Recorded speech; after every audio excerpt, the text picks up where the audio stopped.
How about some good news? It seems Ahmad al-Zawahiri was killed in Afghanistan, ending decades of him evading the US for his attack on 9/11. Highest ranking official since Obama took out Osama bin Laden. What is even better is that the attack was done with a new weapon, a modified Hellfire missiles that don't explode, but use blades to kill the people.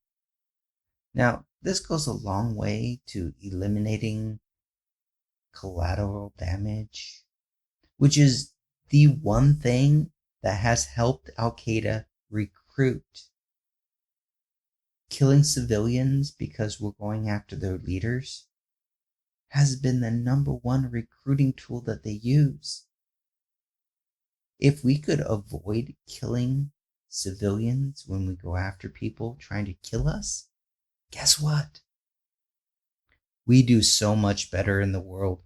And Al Qaeda doesn't have more people at the end of the Bush administration than they had when they attacked on 9/11. Eliminating the recruitment is the only way to end terrorist organizations. Full stop. Now, there has been much reporting, and everything has shown that Biden went beyond what any other president before him has done in eliminating collateral damage. But the question is, could we do more? And there is a solution to end terrorism and make America much safer. Extraordinary rendition. Bush used it, where he went to a country, kidnapped people, and shipped them to Cuba to let them rot in jail forever. That was bad. However, if we go and kidnap someone, bring them to the United States, and put them on trial, we are upholding America values. And those that are trying to recruit on America holding people in Cuba forever, they lose that. And we also gain all that intelligence that they have. Killing them, yes, it doesn't put our soldiers at risk. But the fact is, using drone warfare helps recruit more people to kill our soldiers.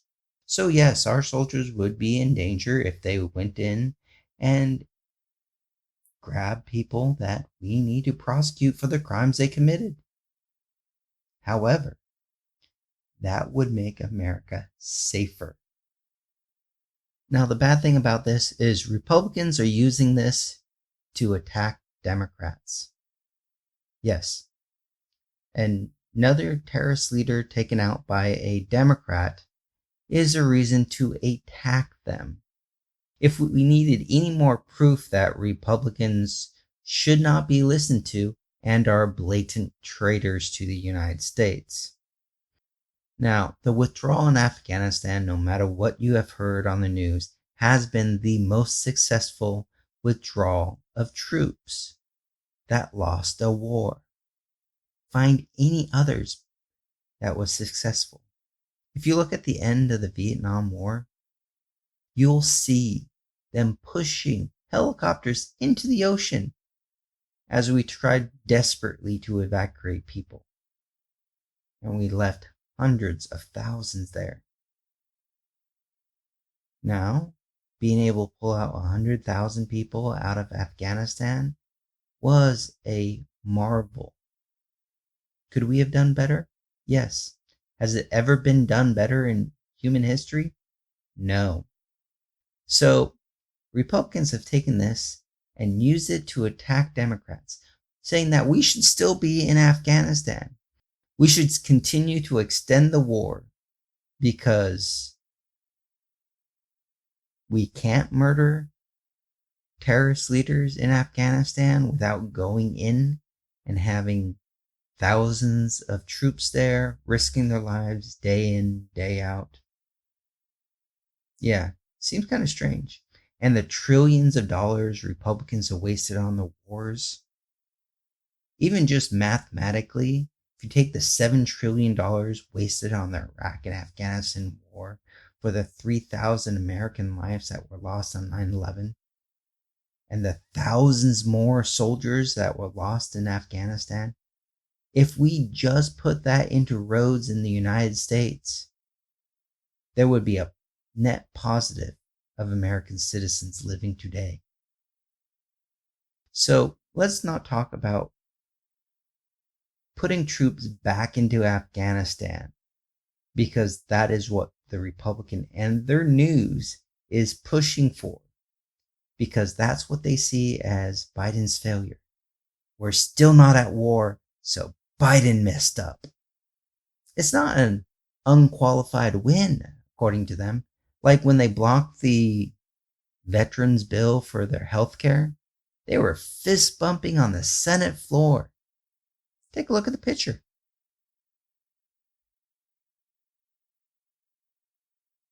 So, how about we take a look at the spin over at the traitorous network's Fox propaganda? And this is really the most generous take. Now, later on in the day, when you get to the more rabid Nazi propagandists, it gets worse. But this is the best that they give the Republican audience. Fox News Alert, and it's good news. Al-Qaeda's top terrorist, Ayman Zawahiri, taken out by a U.S. drone while standing on the balcony of a safe house in Afghanistan.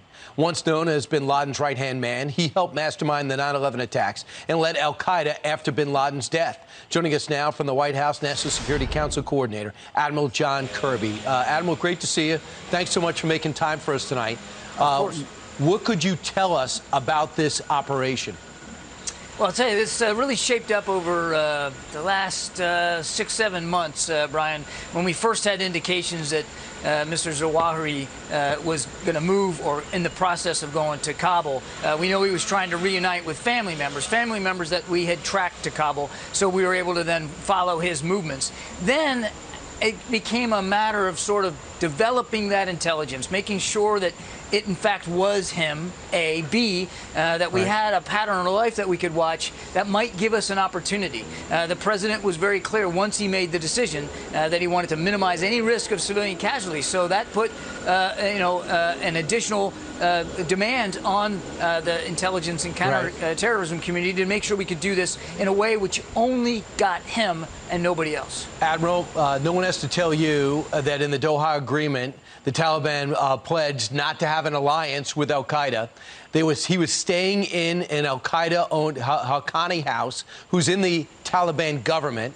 Yeah. He was sitting there in Kabul. Usually, Taliban leaders don't work alone. Obviously, this is a violation. Where's the rest of the al-Qaeda guys located right now? Well, you're right, Brian, and we do believe this is we hold this as a violation of the Doha Agreement. We made that very clear. I think the fact that we were able to take out Mr. Zawahiri in downtown Kabul without a scratch to anybody else sends a pretty powerful signal to the Taliban and anybody else who might harbor al-Qaeda terrorists going forward. We have talked about, and Brian, you remember this over a year ago, we talked about the fact that we knew even before we left Afghanistan that there was going to be a small number of al-Qaeda in Afghanistan. They already were there. We still believe the number is very small, but that they're there. And again, I think if I was a member of al-Qaeda, I'd be thinking again about how safe a haven Afghanistan might be for me right now. Admiral, they're in 15 provinces, according to the United Nations, not known as a very political organization. But I do think that one would believe if the leader of the Taliban is not in the leader of al-Qaeda is not in a cave or hiding out in the mountains of Pakistan, that he's on the balcony in the capital, that al-Qaeda feels pretty good about their presence in that country, and there's more than just one guy. But that's not good news for us, but the good news is he's dead. I'd actually throw that back a little bit, Brian. I don't think they're feeling too good about being in Afghanistan right now. Really? If they were worried about it, they'd be hiding in Pakistan, where we couldn't even find them. I don't think that al-Qaeda can look at what happened over the last 48 hours and feel like Afghanistan is going to be much of a safe haven for them. We have proven that over-the-horizon counterterrorism capability works. We did it to a fairly well in the last 48 hours, and we're going to stand by and be ready and vigilant if we have to do it again. Nice, isn't it? That is the level of discourse that they have about taking out a terrorist leader.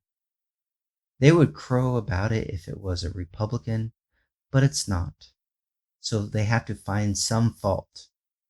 And what they want to do is start another war and send American troops in to fight and never leave, while they refuse to fund the health care of those troops. Their wars cost $7 trillion. And they think we should spend more, when there are police actions that take a fraction of the money, doesn't provide recruitment for terrorist organizations, and America can live up to its actual values. So the question is, if Republicans actually want to be the party of morality, why are they pushing to murder more American soldiers? All right, now if you like those videos, help me make more. Like, subscribe down below, or you can go to my Patreon page and help support us. Or if you really want to help stop global warming, down below there's a power pipe that could end global warming in the next decade.